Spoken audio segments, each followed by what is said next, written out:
Hi, I'm Aaron Dean, and it's time for some real talk.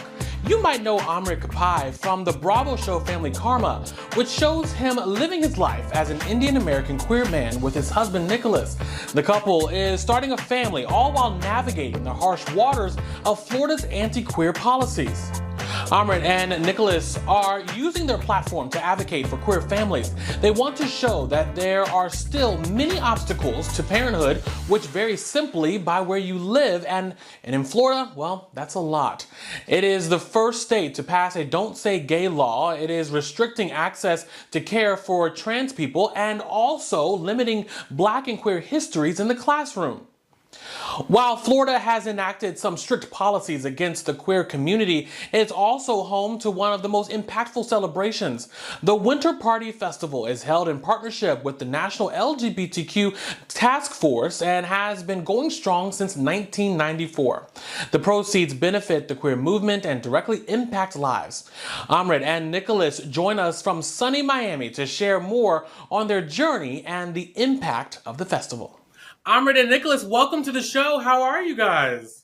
We're good, Aaron. We're good. Doing really well, enjoying this Miami weather. Yeah, that's for sure. I'm jealous. I'm really jealous because here I am in the mountains of Virginia and I'm like, this is not it. So you all are living the life. We were just driving down yesterday and the sun was setting and we said, this is the best time to be in Miami. This is the peak of the season. Well, let me go ahead and book my flight now. So next time I'll be recording live from Miami. Please do. Yes. Well, recently you both announced that you all are starting a family. First, congratulations. Thank you so much. Thank you. We appreciate it. Yeah. So, we have to know here at the Advocate Channel, what has that journey been like, especially in a state like Florida where there's a don't say gay policy? Mm-hmm. It's been a journey, to say the least. It's had its ups and downs. We've had some beautiful moments and we've had some setbacks. One of which we discovered recently, but we mentally prepared for that. And we knew that it was going to be a long journey for us. Doing it in Miami makes it even more difficult. Doing it, in Florida, in an extremely conservative state. Yeah. But there have been some setbacks, and we started the process knowing that we would encounter some obstacles. We did, and as a united front with both of our parents, we've tackled those obstacles and we're pressing forward. We're excited. We absolutely are. And, we toyed with the idea of, do we want to do it in Florida? Should we we had met in Chicago and we toyed with the idea of going back to Illinois, but we said, no, you know what? We need the support here. We need the voices and the advocacy and the visibility here more than ever. So we're going to do it here. Yeah. In light of the political climate, I'm glad that we didn't do this in Alabama. Well, yes. Yes, I was going to add that too. And queer parenting comes in all different forms. Why is it important to advocate for couples who want to start a family in states like Florida who have anti-queer records? I think it's really important because we should all have an equal opportunity. If this is the path that you want to go down, you should be able to pursue that path without prejudice, without any kind of judgment. And I think we need to lead by example, Aaron. I think that's so important for, our counterparts, both in the heterosexual community and in the gay community as well. We need to lead by example. We need to show the community that we're doing what, everyone else wants to do. We're starting a family of our own and there's nothing wrong. It might not look the same as having one mother, one father, but the idea and the concept is still the same. It's just an idea of love and an expression of love. You're working with the National LGBTQ Task Force for the Winter Party Festival in Miami. Tell us a little bit more about this event and what's in store. So this is the 31st anniversary of the Winter Party Fest in Miami. It started in 1994. It was a way for LGBTQ people and allies to come together and just celebrate themselves. We went last year. We're going this year. It is honestly just fantastic. It's such a good time. You meet so many people, you connect with so many old friends. We're really looking forward to it. It's just fun to connect with old friends, to meet new friends, to establish new connections. And it's all about connections. That's what I really like. And it really, Aaron, it does phenomenal things for the community and for the economy. It brings in, it serves 800 jobs in the retail and the hospitality industries. It brings in something like $4.2 million of revenue. So it really does great things for the city of Miami. And we're so happy that we still have that kind of avenue of community in Miami.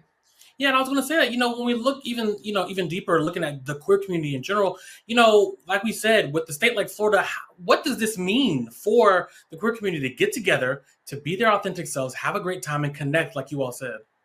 It really means we persevere.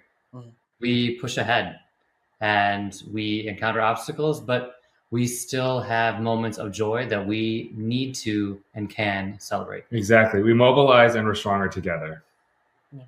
And even speaking of joy, when we talk about queer joy and visibility, what does that look like for you all?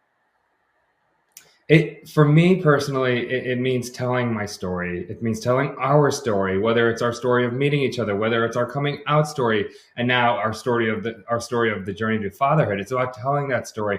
It's about people connecting to that story. Our community, the LGBTQ plus community, plus the wider, heterosexual community, to say, wow, they're feeling the same things we are. Yeah. I think so much of sharing is realizing that you are not alone. And there are so many other people going through and experiencing the same things that you are. And the more that you share and bring awareness, the less alone you feel. And there's comfort in that. Yeah. And as we know, 2024 is an election year. You both use your platform to advocate for your community. How can others kind of follow your lead in speaking out for equality?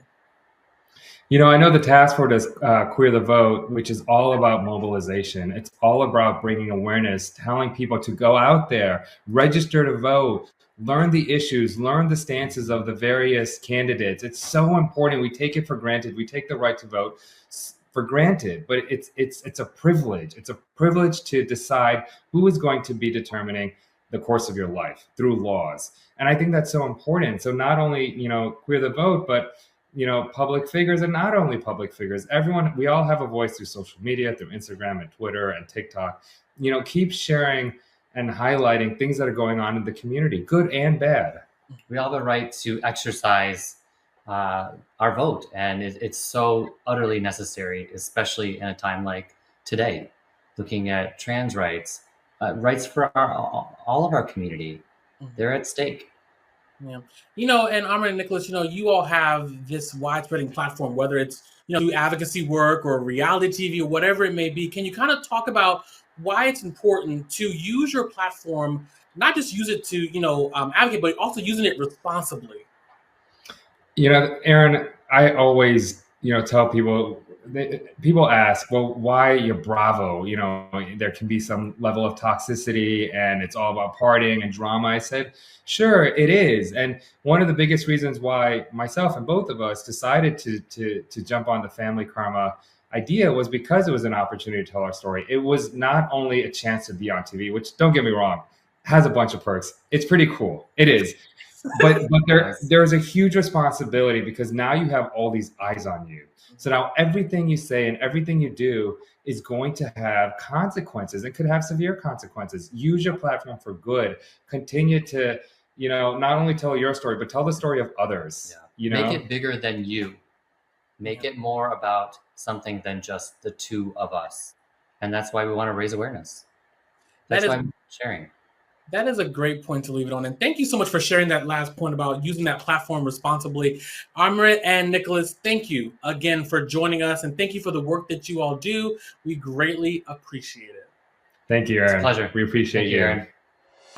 Thanks to Amrit and Nicholas for stopping by, and thank you for watching this edition of Real Talk.